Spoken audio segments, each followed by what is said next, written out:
नमस्कार दोस्तों, बहुत बहुत स्वागत है आप लोगों का सिंपल एजुकेशन में।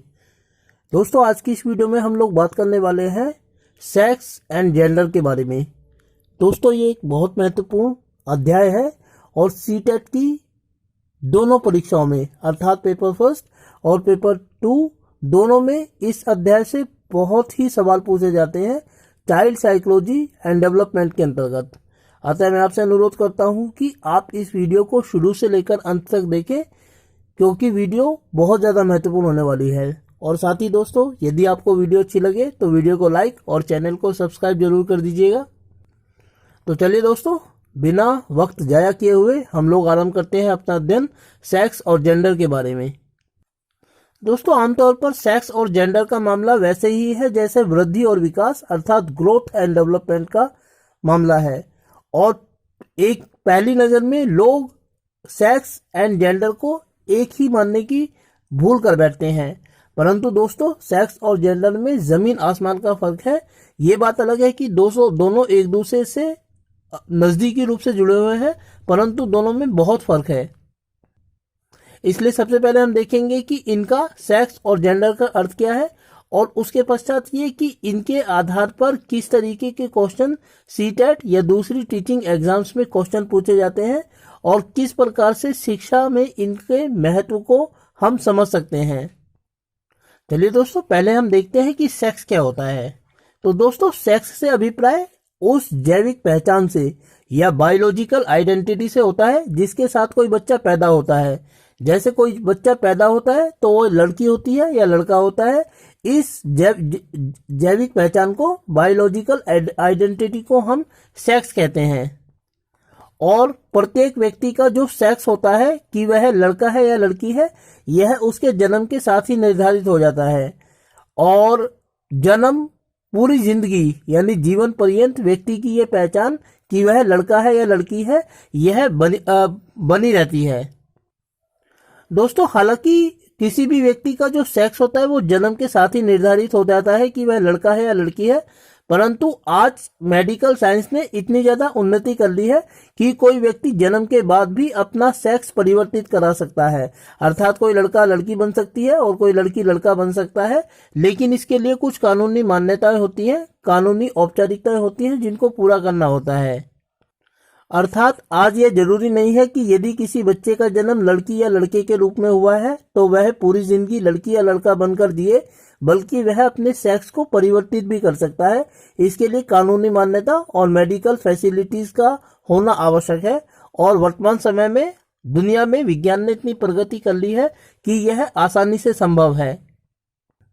तो इस प्रकार दोस्तों, हम देखते हैं कि सेक्स का संबंध हमारे बायोलॉजिकल पहचान से है और जन्म के साथ यह निर्धारित हो जाती है।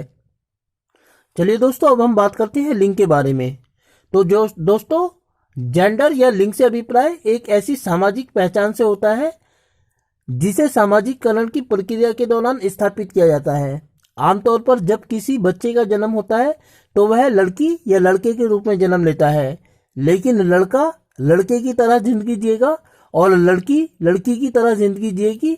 यह सारा कार्य सामाजिकरण की प्रक्रिया के दौरान सामाजिक रूप से किया जाता है। इस प्रकार दोस्तों, लिंग को या जेंडर को हम एक ऐसी सामाजिक पहचान के रूप में देख सकते हैं जो हमारी सामाजिक पहचान या सोशल आइडेंटिटी को इंगित करता है, और जिसे सामाजिकरण की प्रक्रिया के द्वारा स्थापित किया जाता है। समाज द्वारा सामाजिकरण की प्रक्रिया के दौरान किसी बच्चे की जो सामाजिक पहचान को गढ़ा जाता है कि लड़के का मतलब क्या है और लड़की का मतलब क्या है, उसे ही हम व्यक्ति का लिंग या जेंडर कहते हैं। और इस सामाजिक पहचान के अंतर्गत ही किसी बच्चे को, लड़की को या लड़के को अपना जीवन जीना होता है। अब दोस्तों, सवाल ये आता है कि सामाजिकरण की प्रक्रिया के दौरान लड़कियों को क्या सिखाया जाता है और लड़कों को क्या सिखाया जाता है, जिससे व्यक्ति का या किसी बच्चे का जेंडर निर्धारित होता है। तो दोस्तों, अगर हम लड़कियों की या फीमेल जेंडर की बात करें तो सामाजिकरण की प्रक्रिया के दौरान लड़कियों को कुछ ऐसे विशिष्ट गुण सिखाए जाते हैं जो लड़की को अच्छी लड़की बनने में सहायक होते हैं। दोस्तों, पारंपरिक रूप से यह माना गया है कि लड़कियों का जो जन्म हुआ है वो इसलिए हुआ है कि वो रिप्रोडक्शन करके हमारी जनरेशन को आगे बढ़ाती हैं और एक दिन उनका विवाह कर दिया जाता है और उन्हें किसी दूसरे घर का हिस्सा बनना होता है। इस प्रक्रिया के दौरान उन्हें कुछ ऐसे गुण सिखाए जाते हैं जो उनकी इस रोल को, कार्य को या भूमिका को आत्मसात करने में उनकी मदद कर सके। इसीलिए समाजीकरण की प्रक्रिया के दौरान उन्हें मृदुभाषी बनाया जाता है, आज्ञाकारिता उनको सिखाई जाती है और ग्रह कौशल आदि गुण उनको सिखाए जाते हैं ताकि वो अपनी भूमिका को बेहतर तरीके से आगे बढ़ा सके। जबकि दूसरी ओर दोस्तों, लड़कों के समाजीकरण की यदि हम बात करें तो लड़कों को समाजीकरण की प्रक्रिया के दौरान कुछ और सिखाया जाता है। लड़कों को समाजीकरण की उनकी प्रक्रिया के दौरान बहादुरी, धन अर्जित करना और आंसू ना बहाना जैसे गुण सिखाए जाते हैं। अगर कोई लड़का रोता है तो हम अक्सर उनको या दूसरे लोग उसको ये कहते हैं कि अबे क्या लड़कियों की तरह रो रहा है, क्योंकि समाजीकरण की प्रक्रिया के दौरान लड़कों को यह सिखाया जाता है कि रोना लड़कों का काम नहीं है, रोना तो लड़कियों का काम है। और अगर किसी काम को करने की बात आती है तो लड़कों को उन चुनौतियों का सामना बहादुरी से करना होता है। उन्हें ढेर सारा धन कमाना होता है क्योंकि इसी लिए लड़कों का जन्म हुआ है। जबकि दूसरी ओर लड़कियों से इन गुणों की अपेक्षा नहीं की जाती। लड़कियों को अक्सर नाजुक माना जाता है, मृदुभाषी माना जाता है। घर की चार दीवारी के भीतर रहकर परिवार का पालन पोषण करने के लिए उनको सक्षम बनाया जाता है समाजीकरण की प्रक्रिया के दौरान। दोस्तों, एक विद्वान है लीला दुबे, उन्होंने पितृवंशीय व्यवस्था का अध्ययन करते हुए बताया है कि समाजीकरण की प्रक्रिया में जब लड़कियों का समाजीकरण किया जाता है तो लड़कियां किसी वस्तु की तरह इस्तेमाल नहीं की जाती है कि उनके ऊपर ये सारे प्रयोग किए जा रहे हैं, बल्कि उन्होंने अपने अध्ययन में दिखाया है कि समाजीकरण की इस प्रक्रिया में जब लड़कियों को कम बोलना, मीठा बोलना, ग्रह कौशल जैसे गुण सिखाए जाते हैं तो स्वयं लड़कियां इसमें एक्टिव पार्टिसिपेंट के रूप में भाग लेती हैं। पूरा आर्टिकल अगर आप पढ़ना चाहते हैं दोस्तों तो मैं उसका लिंक इस वीडियो के डिस्क्रिप्शन में अपलोड कर दूंगा ताकि आप उनको पढ़ सके। उस आर्टिकल में यही दिखाने की कोशिश की गई है कि समाजीकरण की प्रक्रिया के दौरान हिंदू परिवारों में जब लड़कियों के समाजीकरण की प्रक्रिया को आगे बढ़ाया जाता है तो हिंदू लड़कियां उसमें एक्टिव पार्टिसिपेंट के रूप में भाग लेती हैं। दोस्तों, अन्य धर्मों का मामला भी ऐसा ही है, लेकिन लीला दुबे ने अपने अध्ययन में सिर्फ हिंदू धर्म की जो लड़कियां होती हैं उनको चुना है। दोस्तों, समाजीकरण की इस प्रक्रिया के दौरान लड़कों को और लड़कियों को जो गुण सिखाए जाते हैं, जब हम सिर्फ उन्हीं आधारों पर लड़के और लड़कियों को देखते हैं तो इसे जेंडर रूढ़िवादिता या जेंडर स्टीरियोटाइप कहा जाता है। अक्सर सीटेट और दूसरी परीक्षाओं में इससे बहुत सारे सवाल पूछे जाते हैं जो हमारे जेंडर स्टीरियोटाइप को इंगित करते हैं। ऐसे कुछ सवालों की तरफ अब हम दोस्तों नजर दौड़ाते हैं जो सीटेट की परीक्षाओं में गत वर्षों में पूछे गए हैं।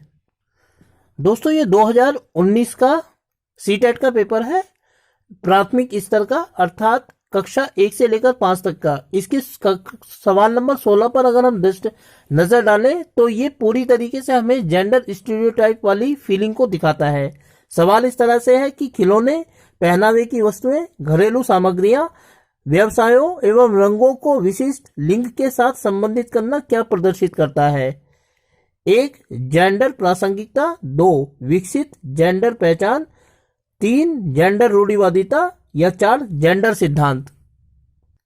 दोस्तों, सवाल को एक बार हम इंग्लिश में देखेंगे। इस प्रकार है सवाल इंग्लिश में, associating toys, articles of clothing, household items, occupations and colors with specific sex is a demonstration of 1. Gender relevance, 2. Evolved gender identity, 3. Gender stereotyping and 4. Gender theory। तो इस सवाल का जो जवाब है दोस्तों वो जेंडर स्टीरियोटाइपिंग अर्थात जेंडर रूढ़िवादिता वह सही जवाब है, क्योंकि इसमें हमें पारंपरिक रूप से लड़के और लड़कियों की जो छवियां गढ़ी जाती हैं समाजीकरण की प्रक्रिया के दौरान उसकी याद दिलाई गई है। अतः इस तरीके के सवाल सीटेट की परीक्षा में पूछे जाते हैं। न केवल सीटेट बल्कि दूसरे परीक्षाओं में भी इस तरीके के सवाल पूछे जाते हैं। यह मामला दरअसल समाजीकरण की प्रक्रिया से जुड़ा हुआ है। दोस्तों, एक सवाल और देखते हैं। ये थोड़ा पुराना क्वेश्चन पेपर है और सीटेट की परीक्षा का ही पेपर है। तो इसके सवाल नंबर 24 पर हम नजर डालेंगे। विद्यालय यात्रा पर जाने के लिए पोती को अपने पिता से बहस करते हुए देखकर दादी कहती है, तुम अच्छी लड़की की तरह आज्ञाकारी क्यों नहीं हो? तुम लड़कों की तरह व्यवहार करोगी तो तुमसे कौन शादी करेगा? यह कथन निम्नलिखित में से किसको प्रतिबिंबित करता है? इसके ऑप्शंस है, 1 बच्चों के पालन पोषण में परिवार की कठिनाइयां, 2 लिंग समरूपता, 3 लड़कियों और लड़कों के स्वभाव के बारे में रूढ़िबद्ध धारणा और 4 लड़की के लिंग की गलत पहचान। दोस्तों सवाल को एक बार इंग्लिश में देखते हैं। Watching her grand daughter arguing with her father for going on a school trip, the grandmother says, why can't you be obedient like a good girl? Who will marry you if you behave like a boy? This statement refers which of the following? Option 1, difficulties faced by families in child rearing. 2nd, gender constancy. 3rd, gender stereotypes about attributes of girls and boys, and 4th, improper gender identification of the girl. तो दोस्तों इस सवाल का जो तीसरा जवाब है विकल्प 3, वो इस सवाल का सही जवाब है। लड़कियों और लड़कों के स्वभाव के बारे में रूढ़िबद्ध धारणा अर्थात समाजीकरण की प्रक्रिया के दौरान लड़कों और लड़कियों की जो छवियां गढ़ी गई है उसको ये प्रतिबिंबित करता है। तो दोस्तों वीडियो के अब तक के भाग में हमने देखा है कि जेंडर का जो संबंध है वो समाजीकरण से है, जबकि जो सेक्स का संबंध है वो हमारी बायोलॉजिकल पहचान से है। अब दोस्तों हम बात करते हैं ये जो रूढ़िबद्ध धारणा बनाई गई है, जेंडर स्टीरियोटाइप बनाए गए हैं, शिक्षा के माध्यम से हम इसको कैसे तोड़ने का प्रयास कर सकते हैं। दोस्तों वर्तमान समय में हम लोग शिक्षा के क्षेत्र में समावेशी शिक्षा या इंक्लूसिव एजुकेशन की बात करते हैं। और जब हम इंक्लूसिव एजुकेशन की बात करते हैं तो इसका मतलब केवल यही नहीं है कि जिन 6 प्रकार के विद्यार्थियों का अध्ययन हमने इंक्लूसिव एजुकेशन वाली वीडियो के अंतर्गत किया था उन बच्चों को एक साथ पढ़ाया जाए, बल्कि इसका इंक्लूसिव एजुकेशन का मतलब ये भी है कि समाजीकरण की प्रक्रिया के दौरान जो जेंडर स्टीरियोटाइप्स बनाई गई हैं, समावेशी शिक्षा के द्वारा उन जेंडर स्टीरियोटाइप्स को भी तोड़ने का प्रयास किया जाए।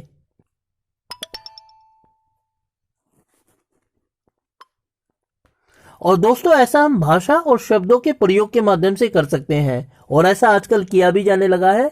उदाहरण के लिए आज हम शिक्षा व्यवस्था में शामिल बच्चों के लिए विद्यार्थी शब्द का प्रयोग करते हैं जो एक न्यूट्रल सेक्स आइडेंटिटी की तरफ हमारा ध्यान आकर्षित करता है। जब हम विद्यार्थी की बात करते हैं तो इसका मतलब ना तो लड़का होता है ना ही लड़की होता है। इसका मतलब होता है सीखने वाला एक ऐसा शख्स जिसकी बायोलॉजिकल पहचान से हमें कोई सरोकार नहीं है, क्योंकि जब हम विद्यार्थी शब्द की बात करते हैं तो इसका कोई स्त्रीलिंग शब्द नहीं बना है। विद्यार्थिनी हमने आज तक कभी नहीं सुना। जबकि यदि दूसरी ओर हम छात्र या छात्रा शब्द की बात करते हैं तो हम एक मुख्य रूप से सेक्स ओरिएंटेड शब्द की बात करते हैं। इस प्रकार शिक्षा व्यवस्था में वर्तमान में जो विद्यार्थी शब्द प्रचलित है वो दरअसल हमारी समावेशी शिक्षा के उस आयाम को प्रदर्शित करता है जिसमें हमने जेंडर स्टीरियोटाइप्स को तोड़ने का प्रयास किया है। दोस्तों अभी हमने देखा है कि समाजीकरण की प्रक्रिया के दौरान लड़कों और लड़कियों को कुछ अलग और विशिष्ट गुण सिखाए जाते हैं और पारंपरिक रूप से समाजीकरण की प्रक्रिया के दौरान यह माना गया है कि शिक्षा लेने का अधिकार सिर्फ लड़कों का है। लड़कियों को शिक्षा से कोई सरोकार नहीं होना चाहिए, क्योंकि यदि लड़कियों को शिक्षित नहीं भी किया जाता तो इससे उनको कोई फर्क नहीं पड़ता, क्योंकि उनकी जो पारंपरिक भूमिकाएं हैं वो पहले से तय हैं। लेकिन दोस्तों यदि हम वर्तमान समय की एनसीईआरटी की पुस्तकों का अध्ययन करें, विशेष तौर पर कक्षा 1 से लेकर कक्षा 8 तक की पाठ्य पुस्तकों का, तो इनमें जेंडर स्टीरियोटाइप्स को तोड़ने का प्रयास किया गया है और इसके माध्यम से गर्ल्स ओरिएंटेड शब्दों का इस्तेमाल किया गया है। दोस्तों इसका एक उदाहरण मैं हमारे अतीत कक्षा 6 की किताब है और प्रश्न नंबर 30 यानी 30 है।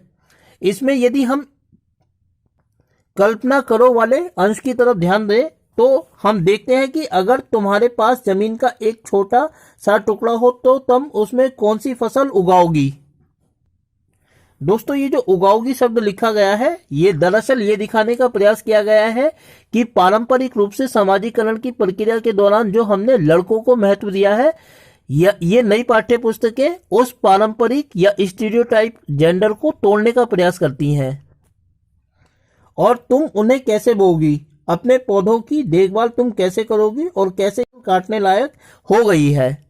तो इस प्रकार जब हम समावेशी शिक्षा की बात, हम जेंडर स्टेरियोटाइप को तोड़ने की भी बात करते हैं और इसके माध्यम से हम लड़कों एवं लड़कियों को भी समान मानकर उनके शैक्षिक अधिकारों की बात करते हैं। तो दोस्तों ये थी आज की वीडियो जिसमें हमने बात की सेक्स और जेंडर की। उम्मीद करता हूं कि आपको यह वीडियो अच्छी लगी होगी और साथ ही आपसे अनुरोध करता हूं कि वीडियो अच्छी लगी तो वीडियो को लाइक और चैनल को सब्सक्राइब जरूर कर दें और साथ ही अपनी सीटेट की परीक्षा में इन तमाम सवालों का ध्यान रखते हुए विभिन्न प्रकार के उन सवालों को हल कीजिएगा जो जेंडर या हमारी लिंग से संबंधित हैं। तो दोस्तों अपनी तैयारी को जारी रखिए और अगली वीडियो तक के लिए मैं आप लोगों से विदा लेना चाहूंगा। इस वीडियो को देखने के लिए आपका बहुत बहुत धन्यवाद।